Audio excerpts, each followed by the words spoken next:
Hey everybody, I'm Ben Decker on the Modern Spirituality Show, and I'm super excited to introduce you to my friend, the founder of the HeartRise movement, Jessie May Wolfe. Jessie May, thank you for being here.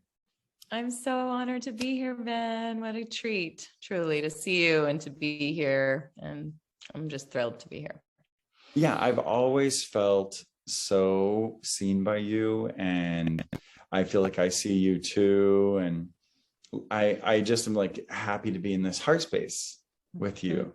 And so for anyone listening, I'm talking to like a real heart-centered person, and I mean that in all the different ways. You're the founder of the HeartRise movement, and you're the author of it's HeartRise, right? The book is HeartRise. It is, well, high on heart, but the HeartRise method. So, yes. High on heart, the HeartRise method. Love that. So this is like you're heart-centered, like in as literal of a sense as possible. So tell us a little bit about, let's start the conversation around what your HeartRise method is, what it's like based on, where it comes from. Yeah, absolutely. So thank you. HeartRise is really, I would say my life's work in a sense. It's, it's definitely grounded in science, and it's infused with many of the different modalities I studied. But I guess I'll just start by saying a little bit of my own journey. I was always a very kind of curious heart, and I always had this kind of intuitive sensibility that I didn't always know how to harness, or I wasn't even aware that I had, but I was a very sensitive, hypersensitive kid. And I think that we tend to, as human beings, have this sensitivity, and some of us are more aware of it than others. And so it was always a driving force. And I just say that because the heart was always this kind of compass, unbeknownst to me, but it was there. And when, I would make choices or decisions, and always stayed curious, but the more I listened to it, and now having developed this method, which I'll get to, it became clear that there was a way to actually harness that deeper knowing within. We hear things like the answers live within, and there are different paths to get there, but it's not always that obvious about how do we find those answers, or how do we listen to that small quiet voice. Okay. Okay, before you go into the how right there, okay, I know that's just what I asked, but you just gave me something so interesting and juicy. So would you say, I know everyone's listening, they want to hear the method, they want to go into it. Would you say it actually helps you tap into your intuition? Absolutely. Is that what I'm hearing you say? Absolutely. And, intuitive wisdom really is, I believe, and there's so much science to support, is, sort of symbiotic with vibrational wisdom, or, the energy that connects us, without going into too much of like sort of the quantum field, but it's, the vibes, as I often describe them when I'm working with teens, or not. I mean, even just any Gen Z or any teams, not just teens. The young kids get it though, more than some of the older people. But it really depends, because at the end of the day, we all have this vibrational capacity to sense and feel energy. And it might sound a little woo-woo, but the more we attune to it, the more we can actually connect with it. And the heart is actually the greatest engine or epicenter to align with that. And that also can translate as intuition. So there's an intelligence of heart, there's a currency of heart, there's a connectedness that we can all plug into. And that is sort of really where the method came from, because I was aware of it as a child. Like I had this awareness and this sensitivity, but I didn't quite know what it was. In certain moments I would feel it or be guided by it, and other moments not. And so I love what you've done, because I relate to what you're saying. It's like I was very intuitive as a child, and very heart-led, and very naturally following my heart, very much like my head was, I had an open head center, and I would think clearly, and I was intellectual from a young age, but at the same time, everything mental was always secondary to an intuitive sense. And I was actually really drawn to Dr. Emoto's work, Dr. Masaru Emoto. And I got a little bit of a download about the time you and I met, and I experienced the HeartRise method. It sort of like overlaid with my understanding of Masaru Emoto's work, where of course many people who are listening are familiar with Dr. Emoto and his work, the studies on water, the intention, changing the molecular structuring of the water, and that kind of thing. And I see how, tuning into the heart actually attunes the body. And if the energy is changing the molecular structure of water at all, of course, the heart is what pumps, messages throughout the body. So that's absolutely right. And I love too what you highlighted, because there's something so quintessential that I think a lot of us struggle with, which is sort of the battle between head and heart. And it's often a question I get around, how do I know if it's my head or my heart? And so just to give voice to that for anyone who's tuning in and, curious to know, am I connecting to my heart? Or I may, kind of, sometimes I feel like I am, but I'm not sure. And, even the idea of opening the heart is sort of something that is very scary for a lot of people, for fear of sort of the emotional monsoon that might ensue. And we've really been taught not to really trust the heart in some ways, even though we have mad respect for it. It's sort of like this unreliable, little wishy-washy, that's kind of, unfortunately, the rap that it gets. We tend to give it that, they're too soft, or they're too emotional, or, there's all these sort of unfortunate associations, whereas we really have been taught to revere the brain, the almighty mental capacity, right?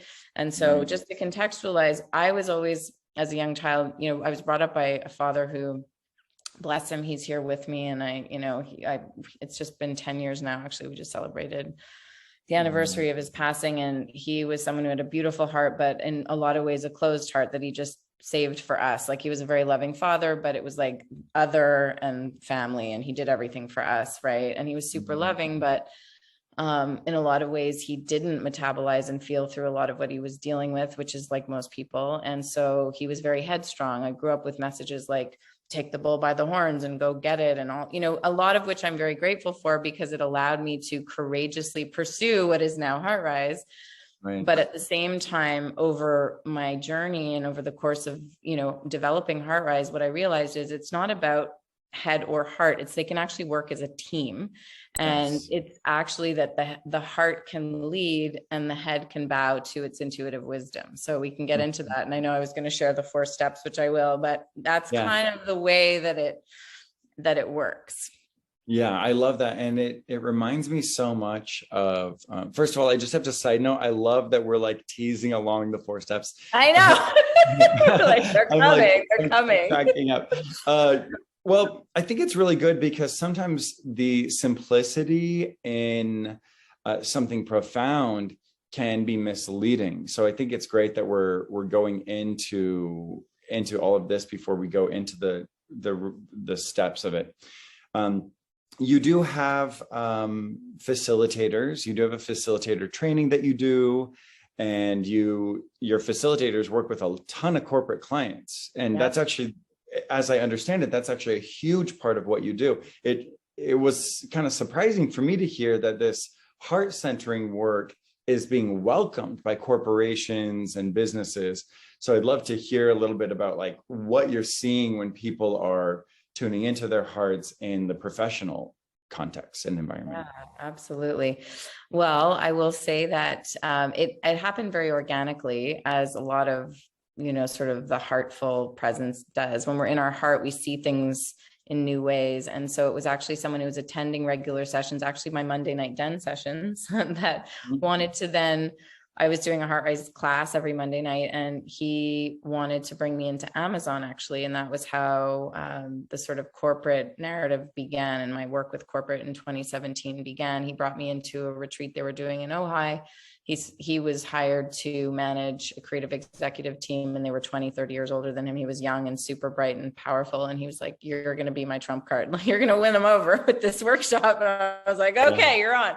And flash to, it really birthed the opportunity to work in corporate context. And through the pandemic, things have shifted a lot. And I've been excited to see how receptive companies are, even more so now, to the heart being a relevant, even, consideration in a corporate context. Because usually it's like bottom line, profits, money, and, it's usually profit over people. And that has shifted quite a lot now. And not to mention, everything that we're dealing with in terms of mental health and emotional well-being. And I really believe you can't have mental health without emotional well-being. So there's just more of a receptivity to recognizing those softer skills, which are related to emotional wisdom and emotional intelligence and the heart's mandate, really. Because when you have someone who's present as a leader or in a corporate environment, and they're really active listening and really paying attention, and presencing what's happening, they're a lot more able to find solutions, to collaborate, to be innovative, to have the kind of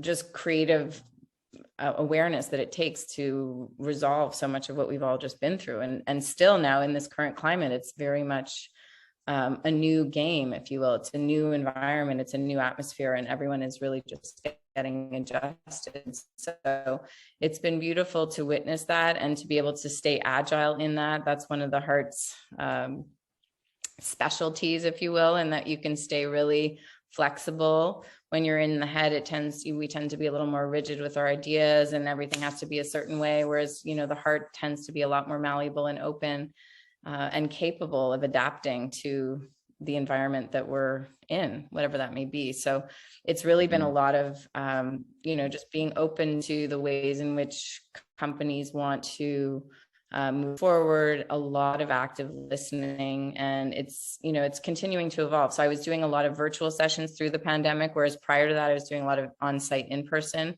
Now it's a total hybrid version, which has been great. And it's been a beautiful way to really bridge remote workers and teams and communities and bring them together in an atmosphere digitally as we are, and to feel really connected.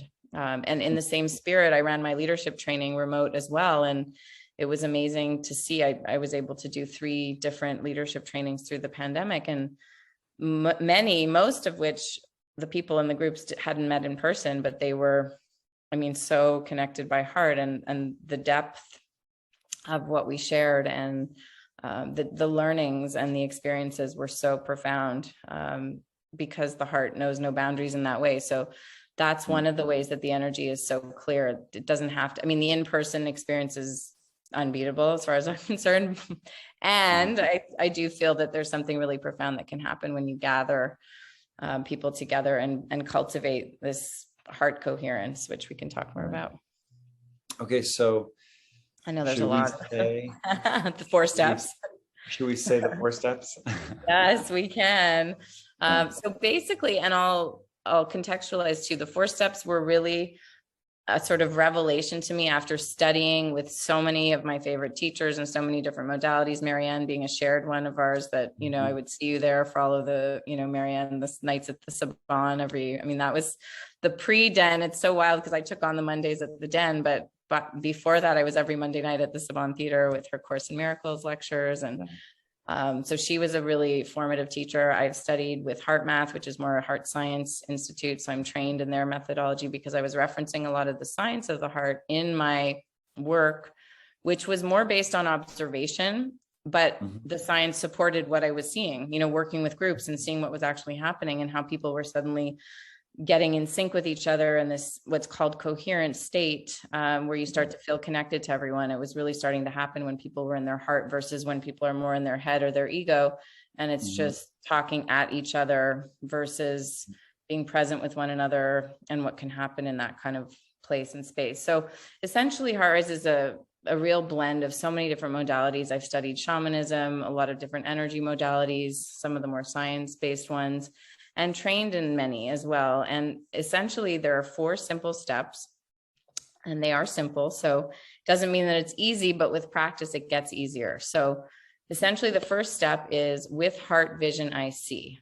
So what we're actually doing is attuning to the heart as a seeing force, if you will. And it's more of an energetic seeing. It's more of a tuning into the vibes or what's really present versus what tends to happen, which is our busy brain will attach to said idea or what we're familiar with. And we look for things that we've already experienced. And the brain circuitry sort of operates that way, where we tend to just identify things that are familiar and conditioned.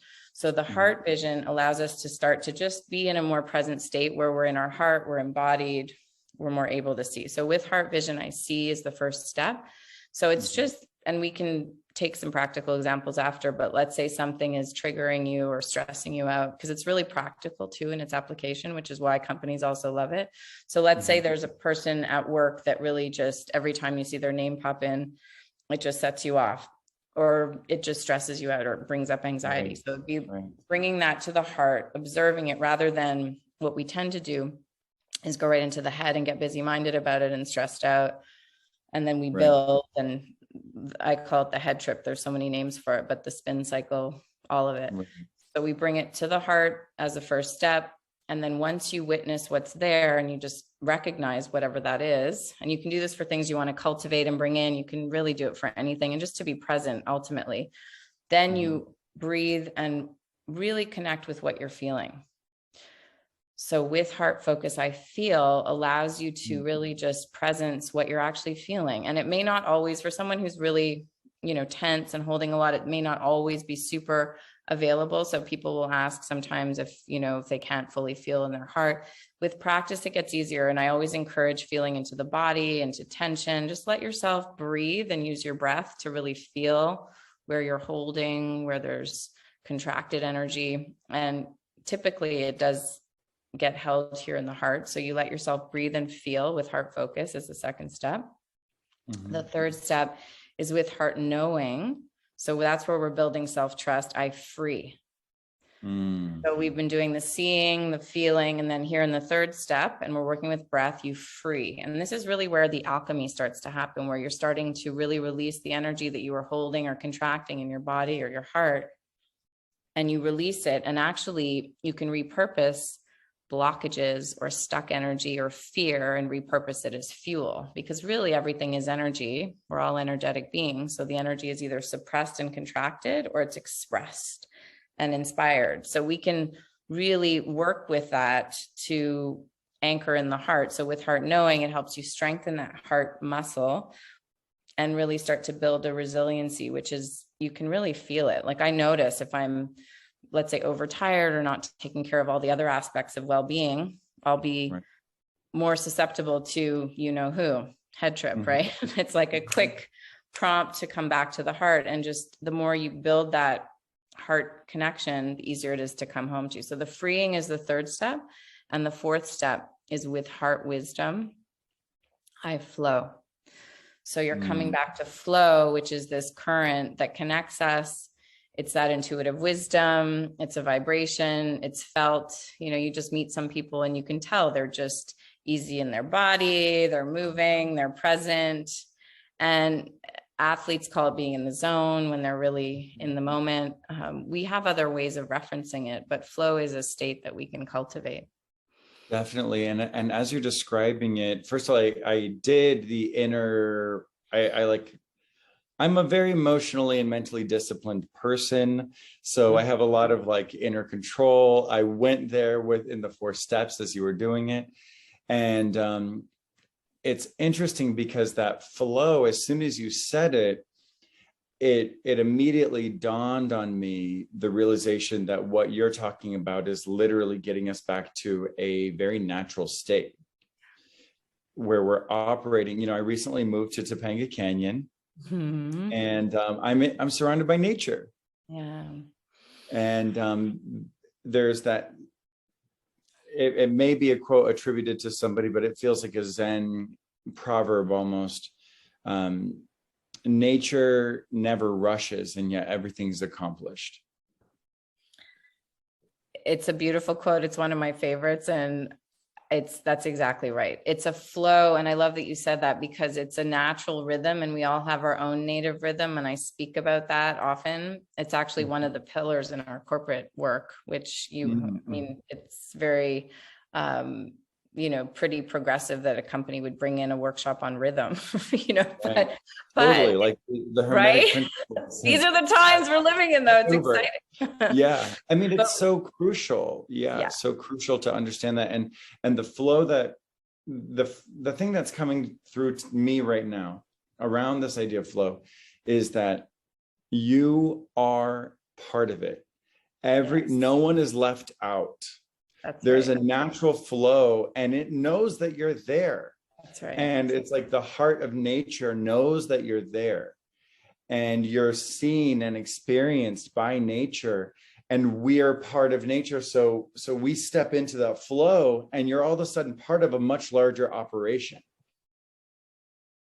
That's so beautifully put. And it's exactly that. And by being open in our heart versus contracted where we're holding, there's a rigidity when we're holding and we're just relying on this guy, which is what we think we have to do. And that's how we're programmed and conditioned. But actually, by dropping in and really reconnecting to our own natural rhythm, the rhythm becomes so symbiotic with all things, as you're describing so poetically. And it's this nature that nurtures that we can all connect with. And it is a vibrational resonance. I mean, heart coherence and the coherence of the earth and the electromagnetic field. I mean, there's so much science that actually shows that you can actually tap into that state. And it's a felt state, which is, you know, super powerful. And the beauty is that we all have our own unique flow. So as you said too, it's, you know, we all get to weave and dance in that flow, and there's not one flow that is for all. It's more connecting to your natural flow, your natural rhythm. And in so doing, there's authenticity, all the things that, right, you know, make us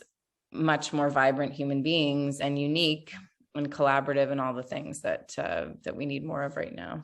What I love about the diversity of your background, of all the areas that you've been drawn to and studied, first of all, I, of course, relate to that. Our shared friend and teacher, Marianne Williamson, also relates to that. She draws from multiple traditions as well.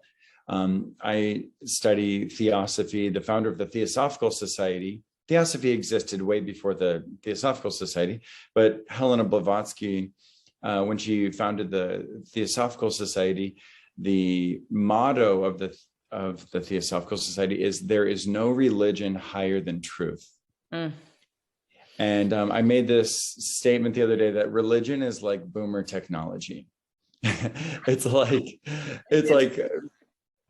like an old way of trying to do something that did work at one point, and now because it works so well and failed so miserably at the same time, we now have the ability to study and draw upon multiple traditions and backgrounds, and therefore identify the areas where they agree, where there's harmony.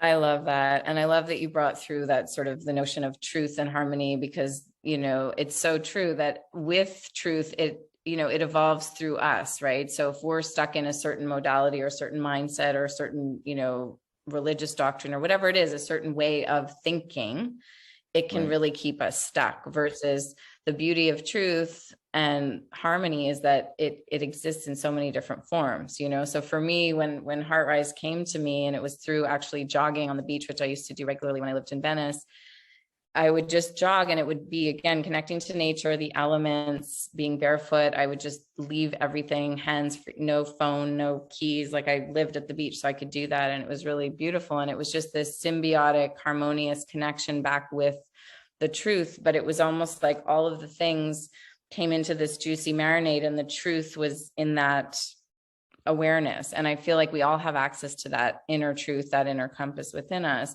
And it takes shape as we evolve, you know, as our collective evolves, as humanity evolves. So one of the reasons I love the heart so much too, is that it's ever revealing itself to us. So the heart stays curious, you know, the heart knows, but it knows more vibrationally. So it's less rigid on like, this is the idea and that's it.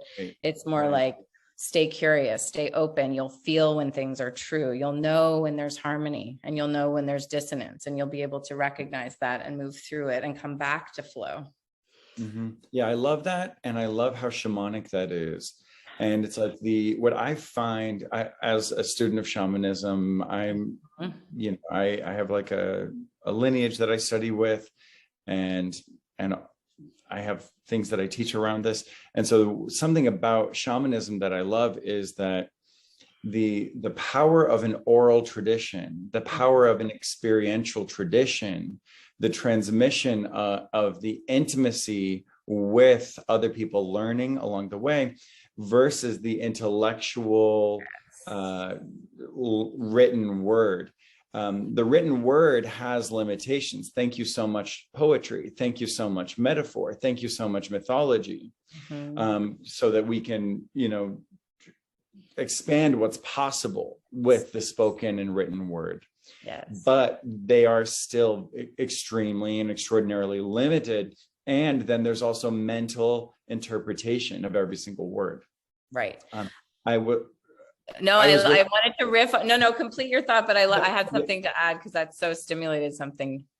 Okay. Yes. I have a friend I was just with, and we were talking about something, and he said, well, we're evangelical Christians. And I was surprised. I've known him for a long time. I was surprised to hear him identify himself as an evangelical Christian. And I was like, wow, so what does that mean for you? Because I have in my childhood and in my life and in my relationship to the world, I have like a definition that's experiential and it's vibrational. And I said, what does that mean to you? And he was like, you know what? It used to mean something else to me, but now here's what it means. Even an evangelist is someone who shares the truth, spreads the good news. And a Christian, Christ means truth, and a Christian means a truth seeker. So I share and seek truth. That's what an evangelical Christian is. And I was like, do they know? I was like, do the other ones know? Well, this is, I think, and where I was going to come in, and I love what you just shared. It's so very true. And I think that where the rigidity of like the busy mind or the brain or some of the identifications, as you described, it's context, it's what we attach meaning to and how words are used. So if you think of even like, let's just take food as an example. So, you might have your favorite like tomato sauce, but like if you use tomatoes in another kind of sauce and you bring it in with all kinds of other things and you really craft a whole new adventure with tomato, it's no longer, that same tomato that you've always attributed it to only tomato sauce, right? So, I mean, that's a very basic example, but with words, we can you use the word expand, but we can take words to expand our mental capacity. And that's where the heart plays such an integral role, because when the head learns from the heart will always guide it to expand and to continue to evolve and to bring new meaning, like you just described. Like, what a beautiful poetic way to appreciate that term. But to your point, most people just have a very programmed understanding of what it is, if any understanding, or if, you know what I mean? Like they have a more conditioned identification with that term versus what it could mean when it really has deep meaning. So I think the quest for meaning and the heart's integral role in meaning is also very important when we're using terms or things that are very mentally associated, if you will. Yeah, I think it's so important to drop into our hearts because the intellect is so limited. There was a book by a theosophist named Alice Bailey. Have you heard of Alice Bailey's work? Oh. Alice Bailey and Helen Blavatsky, I've said this 1,000 times, I have to say it again. If they were men, the whole world would know who they were. There would be universities named after them. Things would be so different because they were swimming upstream at an even more, like, people are so conditioned to like gender norms and all of that, even today, that we don't know how conditioned we really, really are. So, 100 years or so when Helen Blavatsky and Alice Bailey were doing their thing, you can just imagine the kinds of hurdles that they had to face. But I digress. Alice Bailey has a book called From Intellect to Intuition. And it's not a self-help book. It's an esoteric, prophetic writing of the shift that humanity is going through, the adjustment, the mass recalibration, where we have, through the Industrial Revolution, through the Renaissance, through the creation of the printing press, and therefore the ability that humanity had to learn language, to learn to read and write, all those things were so important. And the intellect has sufficiently been stimulated for a critical mass. And so this book, From Intellect to Intuition, is now, it describes that shift to now the emotional intelligence being cultivated in humanity. She wrote this in like 1935. Beautiful. Wow. I'm totally going to have to check it out. And it makes me think of, what I describe in I guess, a simpler way so that it's a little more accessible to, Right. everybody, is the shift from head to the heart, because that's really what's happening. It is happening at a collective level. We are starting to question and challenge the limitations of the mind and really access a more inherent heart wisdom that is available to all of us. Because when we're in that, the beauty is it's such a powerful source, that intuitive heart wisdom, that it can actually energize us. It's creative, it's resourceful, it's innovative, it's collaborative, it's compassionate, it's all the things that we need more of on the planet. And it feels good. It takes a lot less output to arrive at certain, amazing miracles when you're in your heart. You just connect to it and then you can just create, versus, when I work with creatives, often, creative blocks or people that get stuck with their whatever blockages of the brain. You plug into the heart, you alchemize that, and woo, it's like, wow, all of a sudden you're back in flow. Right. Like you said, it's so resourceful. It's infinite. It's really, there's like an infinite portal. I know that for me as a writer and as a creator and as a creative person, and I have to say, I'm like, there's like what the internet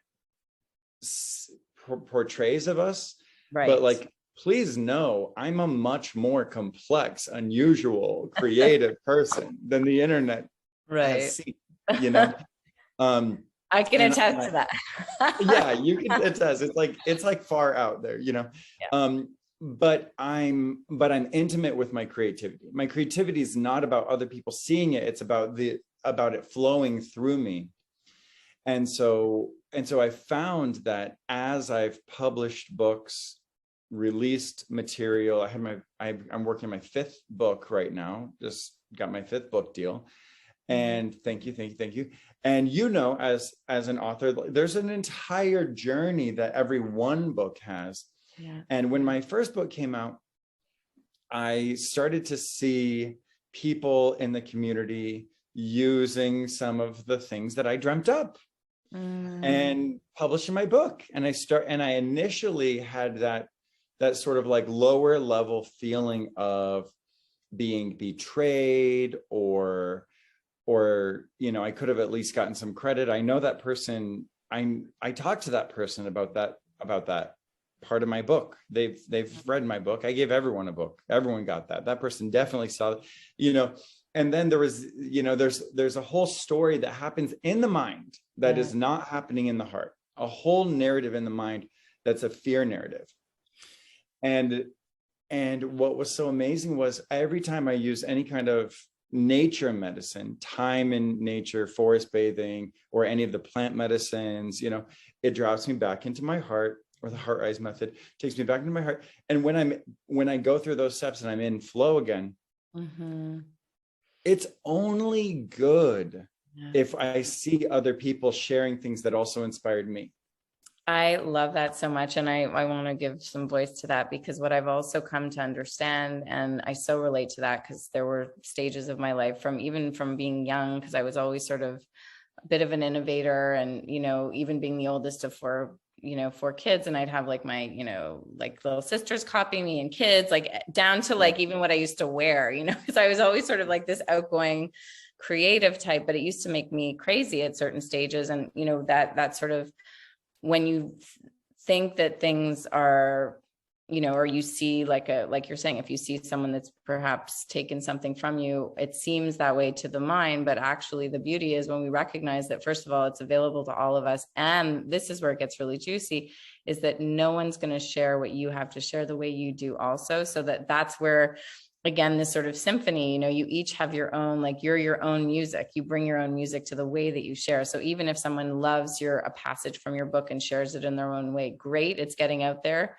Sad that they don't necessarily give the credit, but you know what? It doesn't matter, because ultimately it's getting shared and they're doing it in their way and we get to do it in our own way. And, the more we can just empower that capacity to be open and to honor it and let go of any attachment to it, it just becomes that much more pure, and it returns to that truth, right?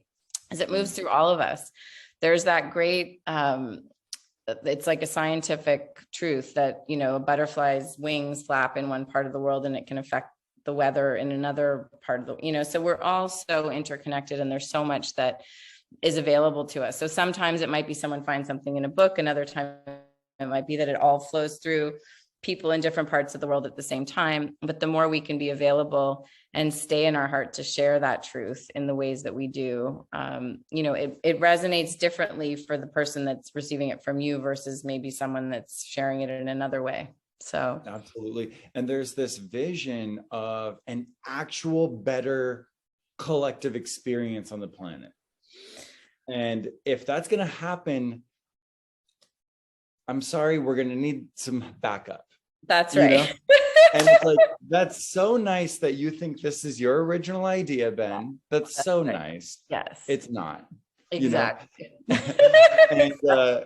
And so I had to just get real with myself. It's like, you didn't make any of this up. Right. Some of it I kind of dreamt up. Well, what I will say though is that your heart brings it forth in this is where like a big part of what I like to facilitate and what I really believe is true is that you have your own unique heartful way of sharing it. So that's where the unique, you know, heart song comes through. I think each of us is a conduit in our own way. So that's what's kind of juicy, and that's what makes this sort of symphonic resonance. I feel that's been absolutely. And I love all the musical references because they're almost literal because of the beating of the heart and the way that the heart experiences things vibrationally. And you know, it's like hearing two different people sing the same song. I was singing. Yeah. I mean, I'm a trained singer. Right. So some vocal control in here. Love it. But I love singing. Mm-hmm. And I was singing Killing Me Softly. And I just was in a room with, my new house has great acoustics in the family room. And I just love to have to get into it. Yeah, we'll sing. Come on over. We'll do a little moment. And I was just singing it. And my boyfriend walked out of the kitchen and he was like, what the fuck? Have you been holding back? And I was like, what do you mean? He was like, what song is that? He was like, I feel like I know that song. And I was like, you know that song. It's Killing Me Softly. And he was like, the way you just sang it was like a psychic transmission. And this is someone who loves me very much, you know, so it was a moment just the other day where he heard a song that he's heard 1,000 times. Mm-hmm. He's heard multiple other artists sing it. But he was hearing my heart song. Chills. That's exactly right. And that's the beauty. And that's, you know, where we get to celebrate that, you know, there's enough for everyone. And we all have our own unique way of sharing truth, sharing rhythm, sharing the song that lives inside of us. And even if it's the same quote unquote lyrics or words on a page, melody, exactly, then we still bring our uniqueness to it. And I believe that's what makes the heart so special, you know, that we really get I love that. I love that so much, you know. Okay, so look, we're pretty much out of time, but you mentioned the 4 pillars that you share with your corporate clients, and I'm so curious about that. I'm so curious about what on earth you're saying to people in a corporate professional environment. What are the 4 pillars that you're offering it? Are you able to give me like a summary of them? Yeah, I could give you. So basically one of them is all around authenticity and being true to yourself. So really honoring exactly what we're talking about, you know, that each person has their own native gifts and talents and way of communicating, way of showing up and all of that. So it's really the authenticity piece is its own. I mean, there's a lot that it's comprised of, but it's really how does the heart play an integral role in letting us be who we are so that we don't have to like dim our light in a corporate environment. And that just makes for a much richer corporate culture. So authenticity is one. Belonging is another one, which kind of goes a bit in tandem with, and belonging is really building a culture of trust and belonging where everybody feels seen and heard and celebrated and honored for their unique sauce. Because so often, again, in a corporate setting, it's like, leave your like personal life at home or, you know, compartmentalize and don't bring all that stuff to work. But actually it's be your unique self and be held in a culture of belonging. What would that look like? Imagine if people weren't like ready to like run home from work because they want to get home and like get back to their self and associate. It's like, there's like this, I was talking with Annalyn McCord, who's a friend of mine who's been on the show a few times. and she's diagnosed with dissociative identity disorder. And she said, once I really realized what that was, and once I really looked at my life and found it, I realized that 7.8 billion people have dissociative identity disorder. Every one of us is dissociated from each other, from nature. Right. And then she used this exact example. She was like, how many people are one way at work, and then they literally, like, it's a different costume, it's a different personality at home. Multiple personalities. I have a whole section in the book about the masquerade and all the masks we wear. And it was sort of interesting to see with the mask, you know, the pandemic and the masks, but it's so true, you know, the masks we wear, and how beautiful would it be to have an integrated self and to feel like you belong to a culture. So belonging is a big one. And it also helps to cultivate that sense of trust within. When you're held and seen and supported in an environment and a culture that sustains you, then you can really be more of who you are. So there's that, which is a big one. Rhythm, I touched on briefly, but it's really big. It goes into all the different aspects of how, you know, all the different, you know, because now we're seeing so many different scenarios with hybrid additions and remote workforce. And so rhythm is, how do you cultivate rhythm when, you know, one person's working in their, you know, apartment way out where, and then the other person's working on site. And, you know, it's just a very frenetic work environment. So how do you cultivate rhythm within that? The heart can really help to recalibrate, firstly the person and then the teams, and get people back in sync with each other, even if they're working in different time zones and parts of the world. That's been a really fun one and really great for productivity. And then the last one is communication, which is comprised of empowering the voice with heart. So you can really actively learn to speak from heart, which is much more powerful. And then compassionate, active listening. The two go together as sort of the communication module and pillar. Okay, so we're looking at authenticity, which is such a great first pillar to start from. It's just like, get real. Okay, none of this is going to work if you're going to fucking pretend. That's right. Get real.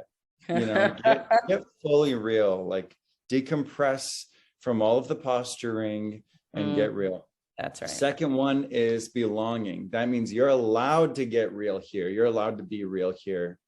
And so am I. That's right. And it makes such a more vibrant, colorful, rich, dynamic culture, which is what we're moving toward, thankfully. And so the third one, rhythm, I'm just like looking at them as they relate, like, and so going from that authentic place, now we're authentic together because you belong here as you actually are. And so do I. Yeah. So now we're being authentic together through that second pillar of belonging. And then the third one is rhythm, where there's a way to dance through this. Yep. There's you belong and I belong. And so now we dance. That's right. Now there's like a whole waltz happening. There's a whole square dance happening or whatever. Salsa sometimes. Yeah, you got it. It takes two to tango, right? You know, there's the rhythm of dance. And I love that you're introducing it in a totally professional corporate environment, because the rhythms of nature are so crucial to attune ourselves to. That's why I always, people give me a hard time sometimes because I'll do full moon or new moon rituals. Some people totally love it. And then some people are like, that's witchcraft. And I'm like, you can literally call whatever I do, whatever you want to call it. Right. But I'm talking about just like honoring the natural process, finding our own rhythm. I check in with a new moon and a full moon and a solstice and an equinox, you know, quarterly in the year. I check in with those things because I want to stay present with the conscious evolution of my own psyche and spiritual journey. The rhythm helps me do that. You know, the ritual of what I do first thing in the morning, it helps me do that. My meditation practice, the way I navigate nutrition, I find my rhythm, and those kinds of rituals are crucial for that. So I love that. There's the rhythm in the dance, and that brings us then to the actual communication, which has the two parts to it: the compassionate, active listening, and just like fully speaking our truth, our honesty. I mean, that's an incredible, beautifully, I love the way you brought it together and synergized it, but that's exactly right. And they really do. They're all very symbiotic. And you were so in your heart as you were riffing and that flow. I mean, I love, because I was feeling into it as you were saying it. And it's very much, and I love the way you described it when you first mentioned it at the beginning. You said it kind of came through you, I think was the language that you said. And that's such a gift to be able to navigate those processes. And what it feels like is it should be completely natural, and is completely natural, but we're in such an unnatural world, and we're in such a manipulated world where people's projections and ideas have become so we're so inundated with them that they've become like a construct through which we attempt to actually live.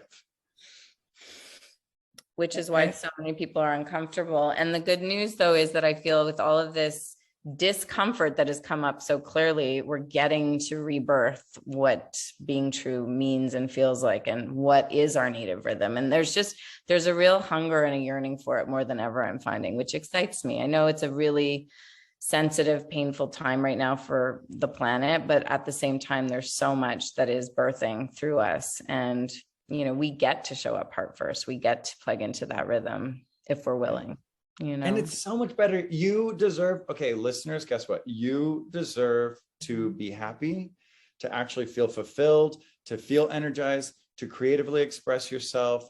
There's like this idea that you don't matter. And so the things that change how you feel on the inside are not allowed.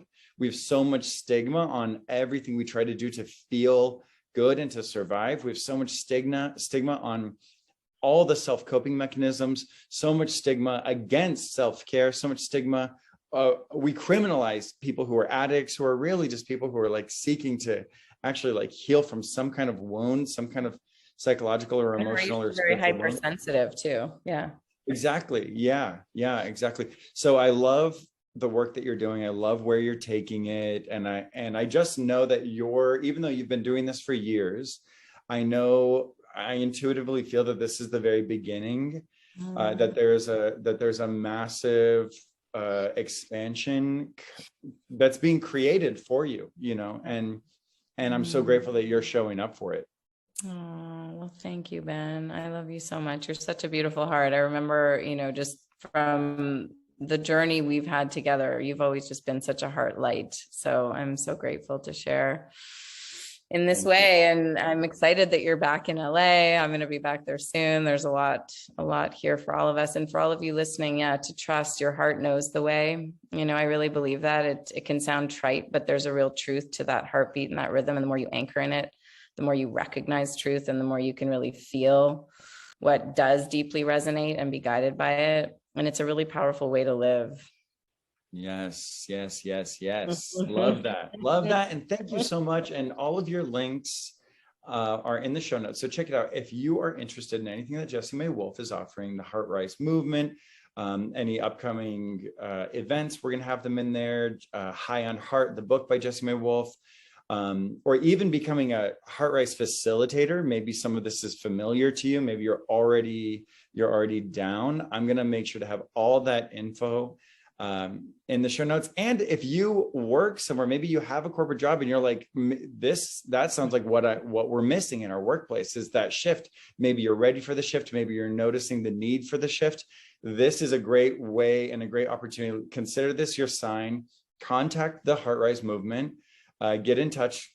Again, in the show notes, we'll have the info. Get in touch with Jessie May Wolfe, get in touch with her people, and let's see if we can raise the collective vibe of the heartbeat of humanity, just one little heart at a time. Waking up the heart of the world. I love it. Love it. I sometimes go big because I get excited, but in all seriousness, it is very important how you feel at work, how you feel with your coworkers. Having an income is so crucial, and being able to feel honored, loved, and respected within that space is so meaningful. So thank you for your contribution to transforming that, Jessie. Get in touch with her. Thank you so much for being here. I have to have you on again because I feel like I want to talk to you for another hour. I know, we've got more. Yes. you so much, sweetheart. It was such an honor to be here. And I love what you bring to the world and the way that you do. You're such an active, beautiful listener and sharer and contributor to the evolution that we're all experiencing. And I'm just thankful for your beautiful presence. So I can't wait to see you. And to all of you listeners, tune in. We do have little morning messages too, little mini meditations that are free. So we can put that in the show notes. They're called Ignite Bites, to ignite your heart every morning. If you want a little 4 minutes to get your heart anchored and strong. Love that. Okay, we're definitely going to include that. Okay, I'm going to be doing those too. So thank you so much. And let's do this again soon. Okay. Mwah. Lots of love.